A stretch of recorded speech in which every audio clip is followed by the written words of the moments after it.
Week 3 was a wild one. Some of the rookie quarterbacks finally started balling out. 3 teams who were projected to be in contention for the #1 overall pick are still undefeated, and a lot of quarterbacks played terribly. But what else is new this season? But before we get into our reactions and talk about some of the bigger stories, we here at Thicc Inc. owe you viewers an apology.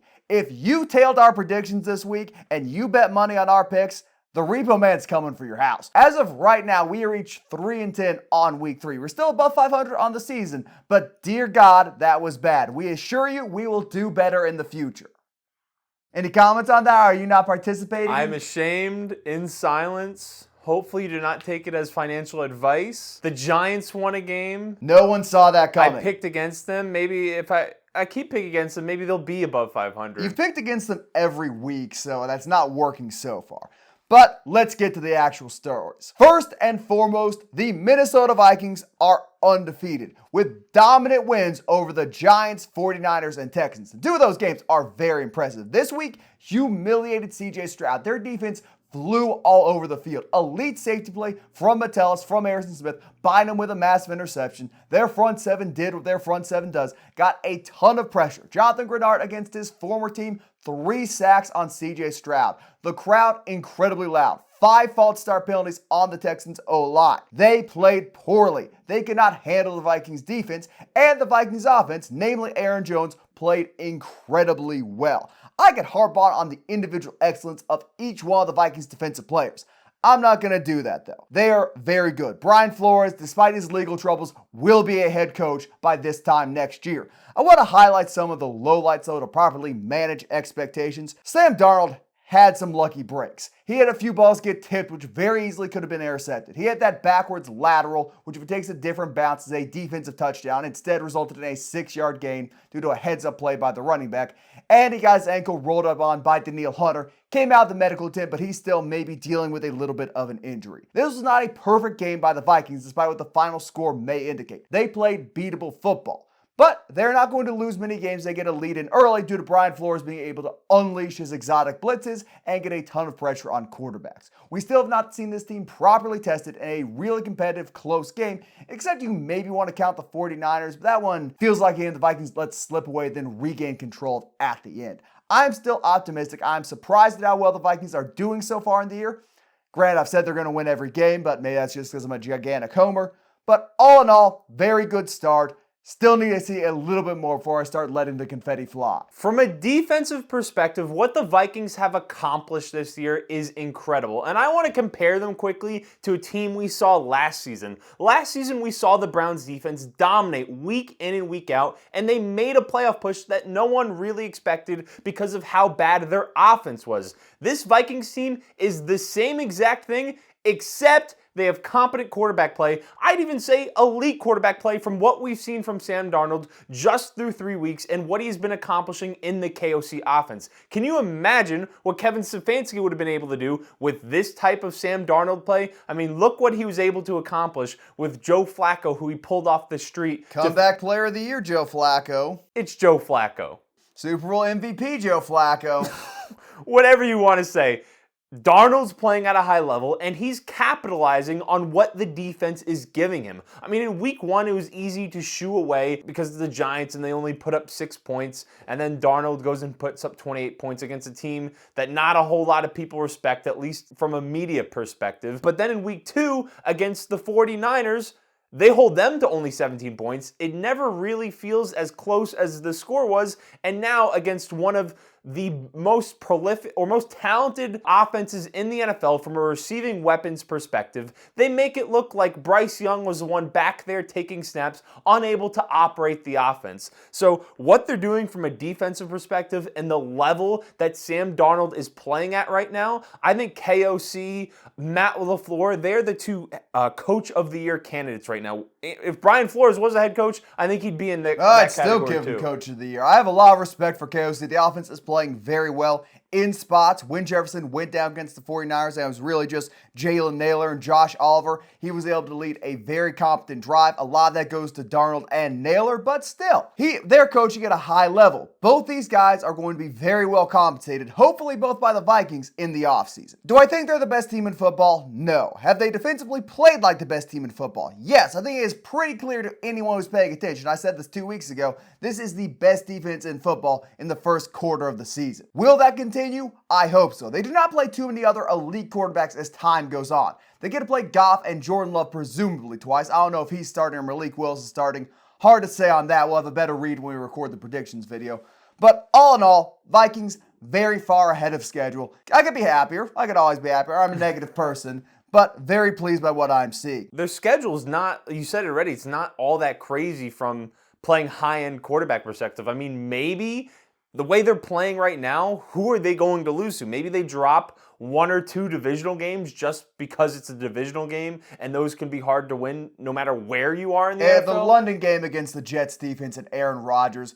Maybe I'm reading too much into the Thursday night game. That could be difficult. Also, in London's not great, particularly if you're flying from Minnesota instead of flying from New York. This could be a 12-13 win team pretty easily with how the defense is playing, assuming everybody stays healthy. That's another thing. Ivan Pace and Dallas Turner did not play in this game. Those are two of the Vikings' best, or at least most talented defensive players, who, without them, were still able to shut down the Texans' offense and hold them to 7 points. I have news for you. You have news for me? I've upgraded their ceiling to 14 wins. You've upgraded their ceiling. So, okay, you understand how ceilings work now. I've upgraded it. Each time I get more information, they get upgraded. And they don't even have Jordan Addison and TJ Hawkinson back. Hawk's probably going to take a while to get reinserted. I'm not overly optimistic about him returning and immediately being a contributor, particularly with how well the backup tight ends have played. Like, Oliver's doing a great job. Munt got a touchdown. They had a blocking tight end in triple coverage catch a touchdown, which admittedly was very well thrown from Darnold. Well, I could talk about Minnesota all day, but I want you to experience a little bit of joy. So instead, let's bounce over to the Big Apple and talk about those New York Football Giants for a bit. I'm wearing the former best New York Giants rookie receiver ever.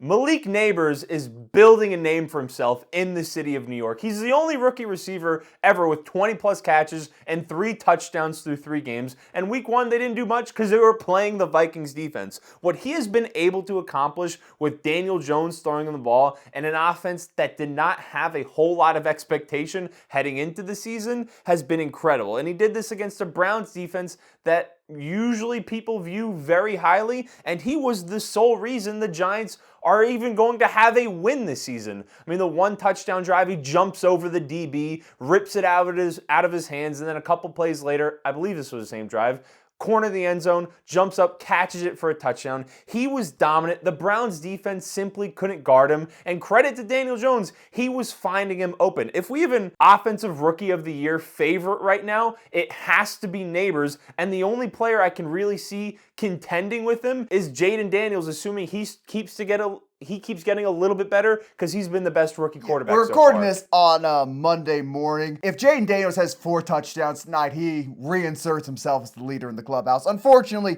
Joe Alt's Offensive Rookie of the Year case kind of went away when he gave up a sack to TJ Watt and apparently got hurt. I will say, outside of week 1 where he threw 2 interceptions, Daniel Jones is playing very well the first 3 weeks of the season. At the very least, mistake-free against the Commies and the Browns.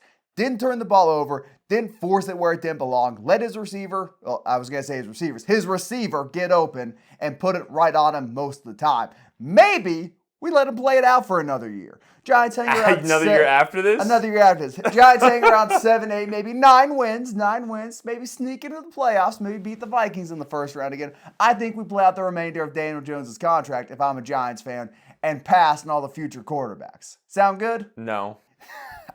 worth the shot. Also, Odell is definitely a better rookie receiver than Malik Neighbors. I don't think he's getting to those heights.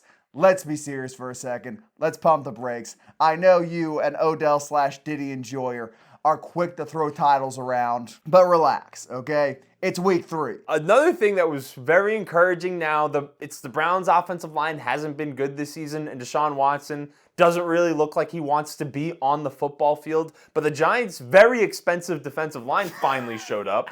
8 sacks. Dexter Lawrence had 2 of them. He's on pace. He's 3 sacks through 3 games, on pace for 17 sacks, and he's a 342-pound nose tackle. In all fairness, he has played the Browns' offensive line, the Commanders' offensive line, the Vikings' interior offensive line. That is not a difficult slate. Presumably, when he plays the Cowboys and the Eagles, he will slow down a little bit. The challenge has not been great for Dexter. Still playing incredibly well. If he gets to double-digit sacks, I would argue he deserves Defensive Player of the Year as a 1 or a 0 technique. That is almost unheard of at that position.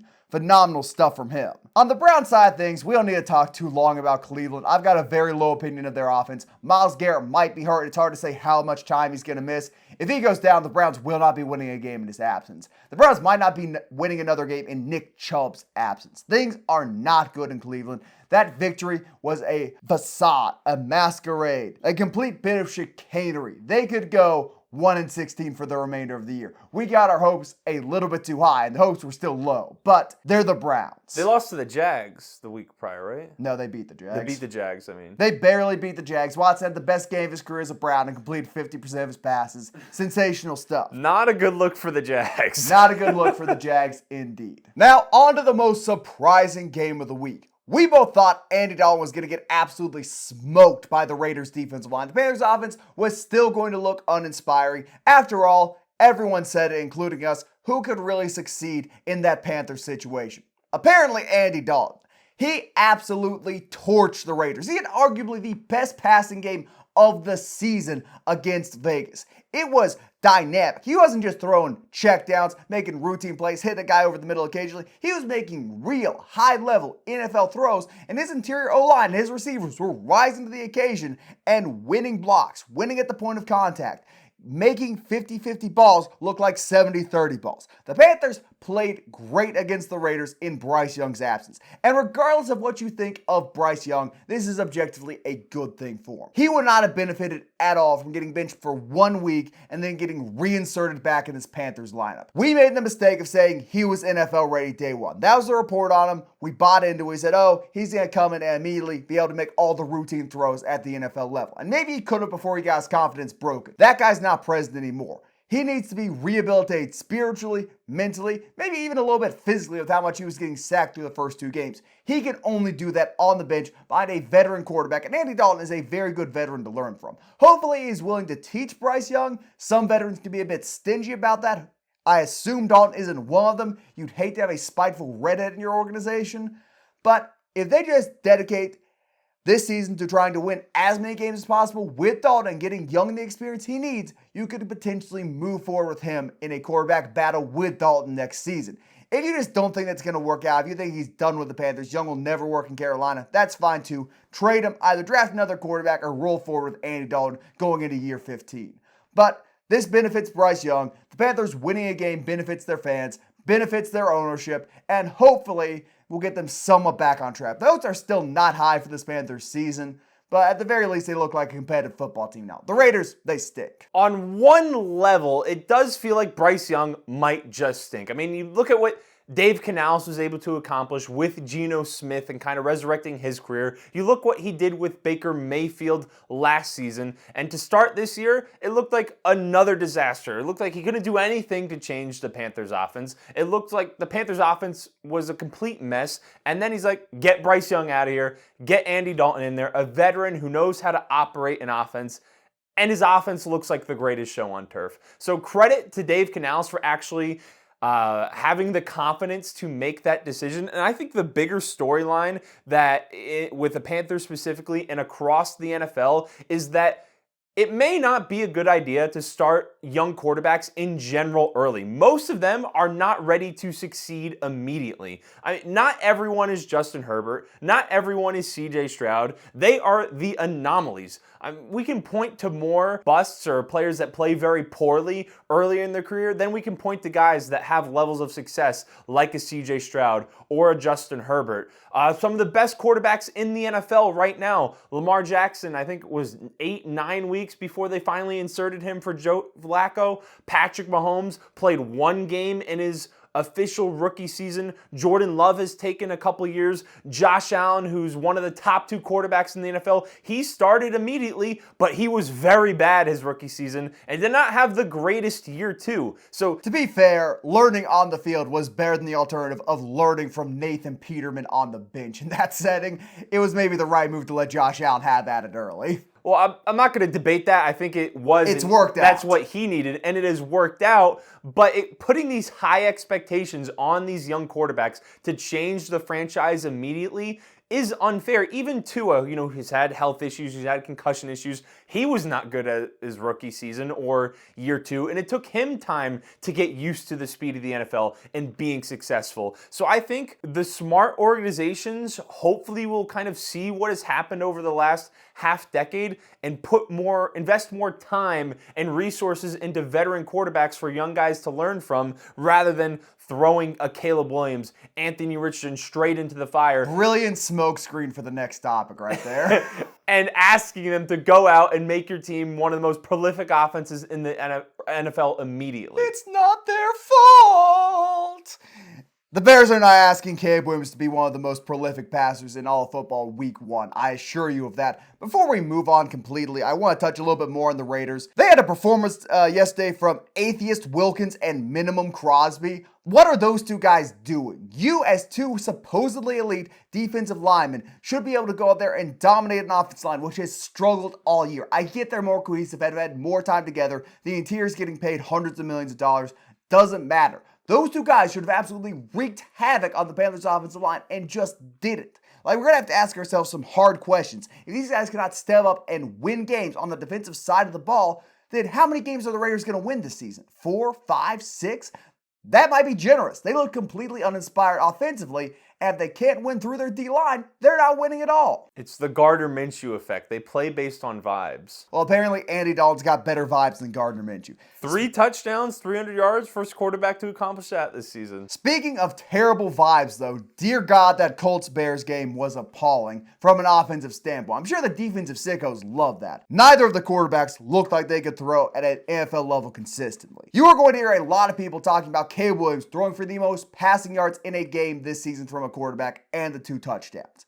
He showed flashes, but he had 52 attempts. He is the reason the Bears lost this game. He shot them in the foot 3 times. 3 turnovers is almost unexcusable when your defense is doing everything in their power to keep this game low scoring. Were there areas of the Bears offense which could have backed him up better? Yes, but he had much more time this week than he did the previous 2 behind Chicago's offensive line. The Colts had a heavy box and still could not generate pressure on Williams. They had one-eye safety. Mel Kiper was filling his pants up with excitement seeing that safety walk down the box almost every play, and Caleb still couldn't move the ball consistently through the air without turning it over. He also missed a few deep throws to his receivers who were open, which would have resulted in more points. This was an incredibly winnable game from Chicago, which their quarterback play took them out of. Having said that, I think Richardson played worse as a passer.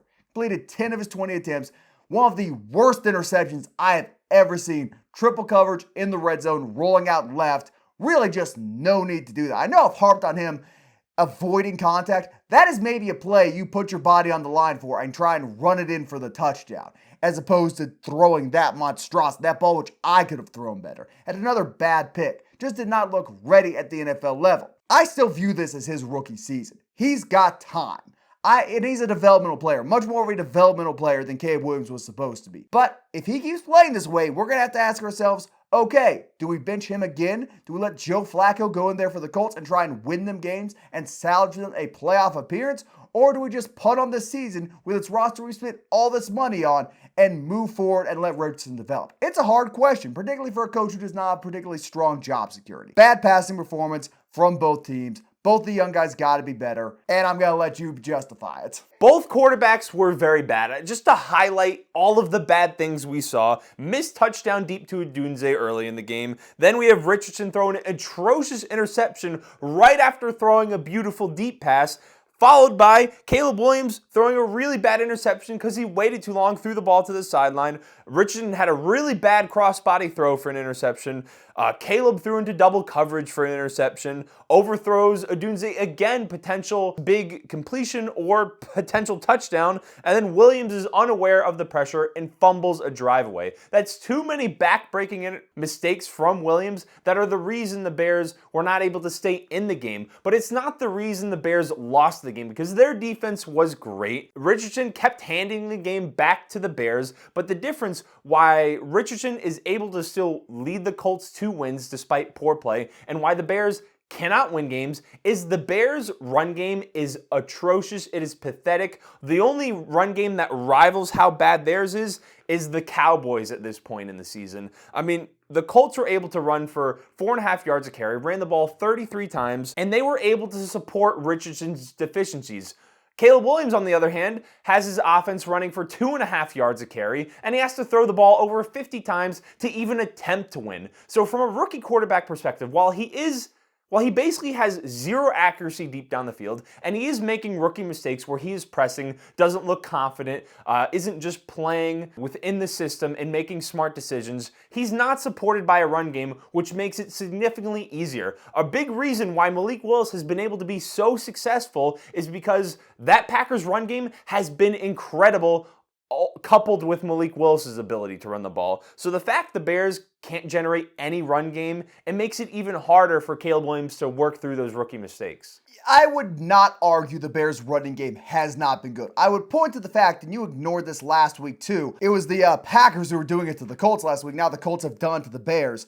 Every team the Bears have played has gotten heavy in the box. The Titans walked down safeties, had extra linebackers in there. The Texans blitzed dumb people, had a bunch of linebackers on the field, and the Colts didn't have two high safeties, had a safety in the box or had an extra linebacker. They were making it very hard, particularly paired with the Bears' bad interior offensive line, to run the ball against him. That should open up opportunities for the pass. You can say Caleb Williams didn't go out there and win him the game. I think it's hard to argue he didn't go out there and lose. It should open up opportunities for the pass, and it does, but when you're a rookie quarterback who's not settled into the NFL, you haven't made these higher level throws a ton, especially at the professional level, it's harder to do. It's easier to be successful as a rookie quarterback when you have a good running game backing you up because you don't have to press, you don't have to throw the ball 50 times. The problem is he didn't need to make the high-level throws to win this game. The checkdowns, the drags, the short stuff was open a lot of the time, and he just didn't see it and didn't get the ball to them. I would not be angry at Caleb Williams. I'm not angry. I would not be criticizing Caleb Williams if he had just missed a bunch of 50-50 deep balls in tight man coverage, which is Odunze and Moore just couldn't come down with it. I would not be very critical of him for that. He was not making these short, accurate reads, getting the ball out on time, which you should be able to do. If you're the first overall pick, there should be an expectation of accuracy and competency. I know we've been cooking Bryce Young. Got to start cooking Caleb Williams a little bit if he can't do it either.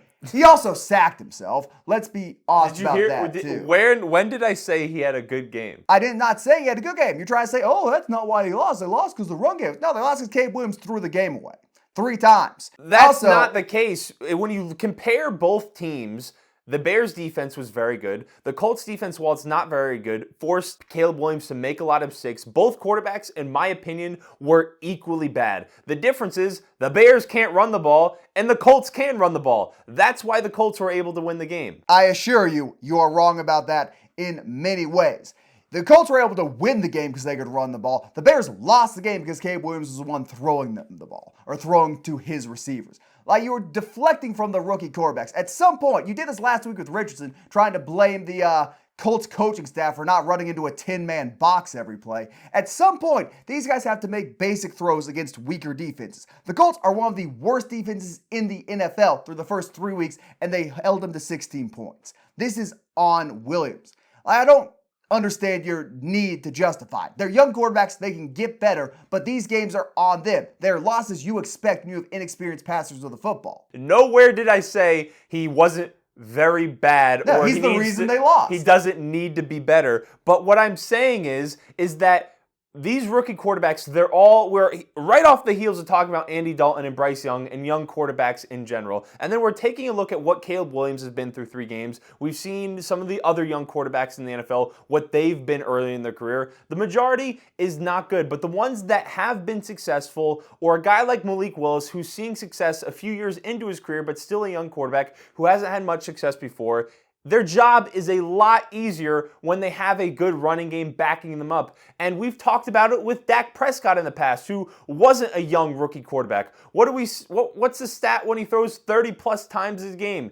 It doesn't look good for the Cowboys winning the game. So when you're asking a quarterback who clearly is still pressing, still getting used to the speed of the NFL, isn't overly confident, and you're asking him to throw the ball 50 times to win the game, you're probably not going to win that game, especially when you're averaging 2.3 yards a carry. That's all that I'm saying. Was he bad? So what you're saying is the Bears should have just run it up the middle or tried to run the ball when the Colts clearly were not giving it to him. Like, what do you want them to do? If a defense is making you pass the ball and can't do anything with it, that's on the quarterback. He should have had an easy time against this Colts defense, and he just didn't. We're going to talk about this for the next 30 minutes if we don't move on. We're just going to keep repeating ourselves.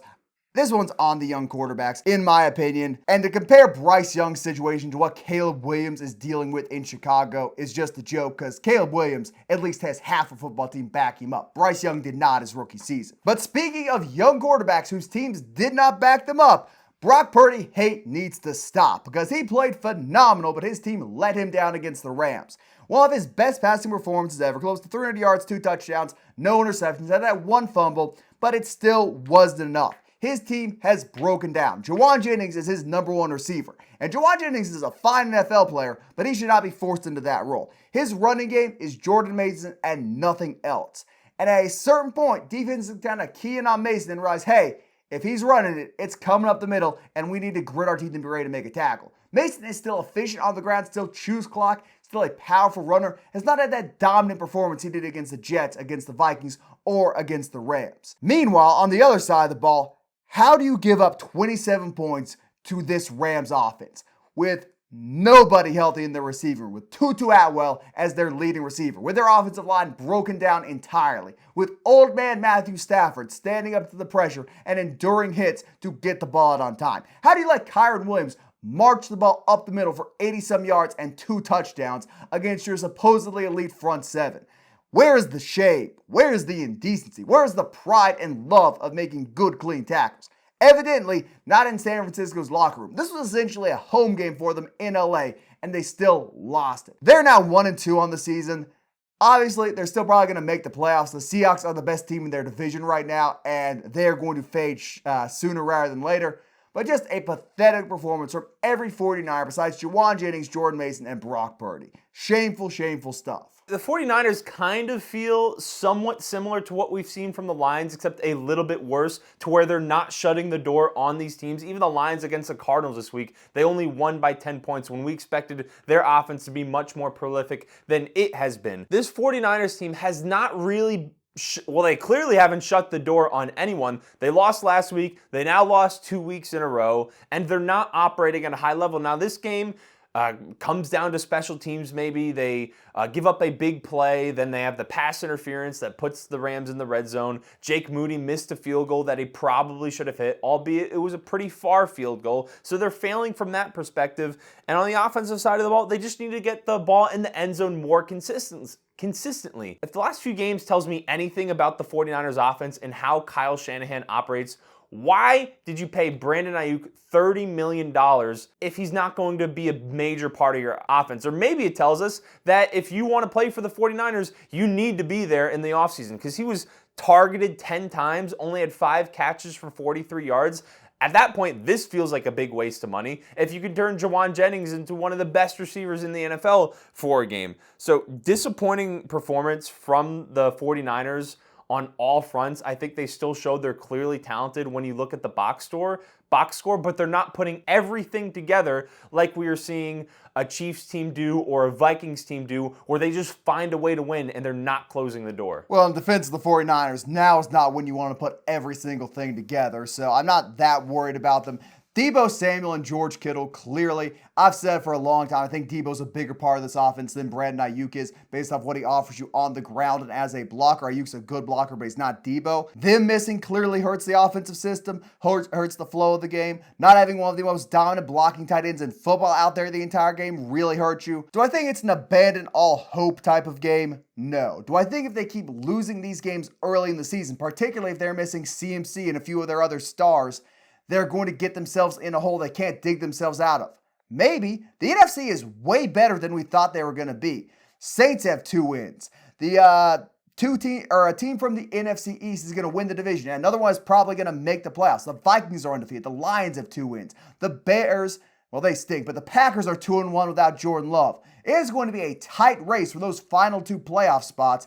And if you keep dropping games, you're not going to make it, particularly if you let the Seahawks build a 3-4 game lead on you early in the season. They got to get it right sooner rather than later, but it's not the end just yet. I don't think anyone's saying it is. No, it's not by any means. They just need to really put everything together once they get to those bigger games later in the season or the playoffs. But speaking of the end, the Saints' undefeated season has come to an end at the hands of the Philadelphia Eagles. And let's be realistic, at the hands of Saquon Barkley. And I attended the Michigan USC game this weekend, and I watched Michigan run for just under 300 yards and pass for 32. They won that game, by the way.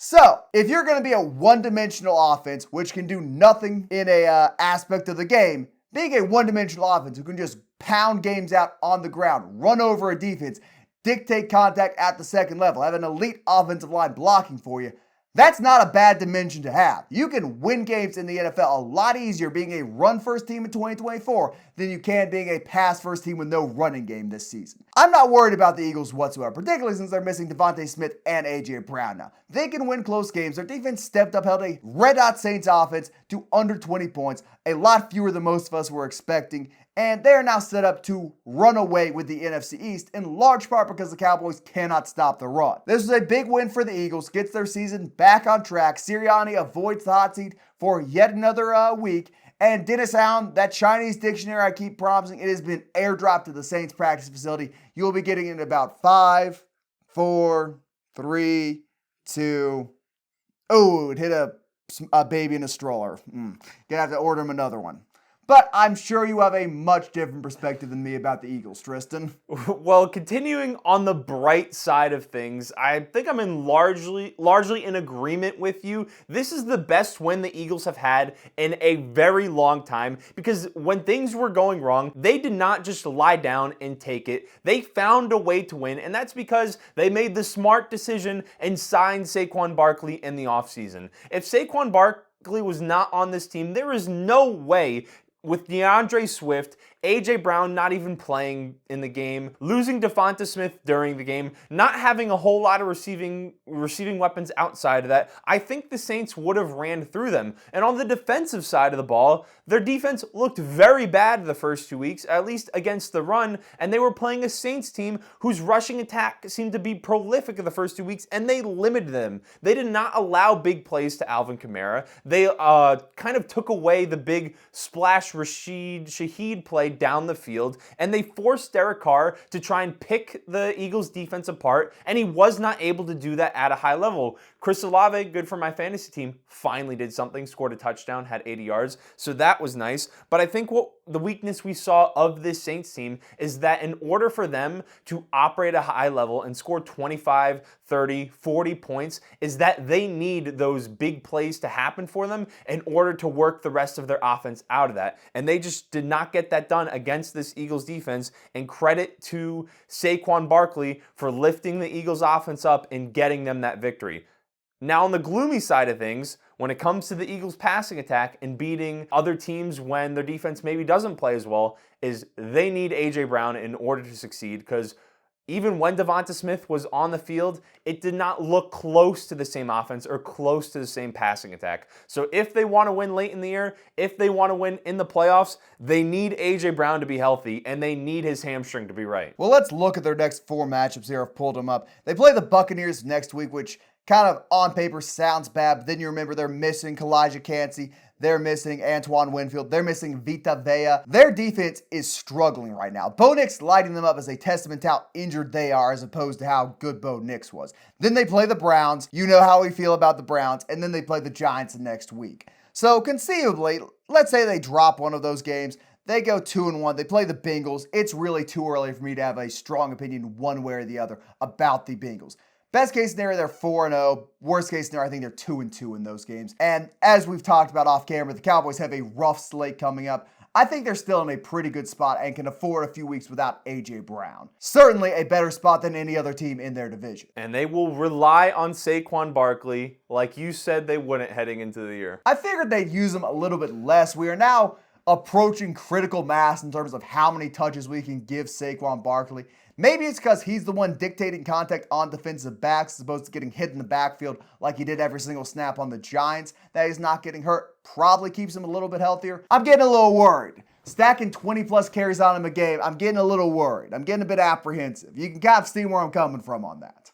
Well, I would too, but I was actually about to say what you just did. It's a little different when you're getting hit 4 yards down the field by a defensive lineman hanging off your back or by a linebacker or DB than when you're getting hit in the backfield by Max Crosby, TJ Watt, or whoever the Giants are going against. Whoever the Giants can't block this week. Exactly. The rotating weekly supervillain. A better show, to be sure. That has been our Week 3 reactions. Let us know what was the biggest surprise to you this week. Let us know what you think about the Vikings. Are they the best team in football? Use code Thicc on Underdog. Helps us out. Fixes your credit score.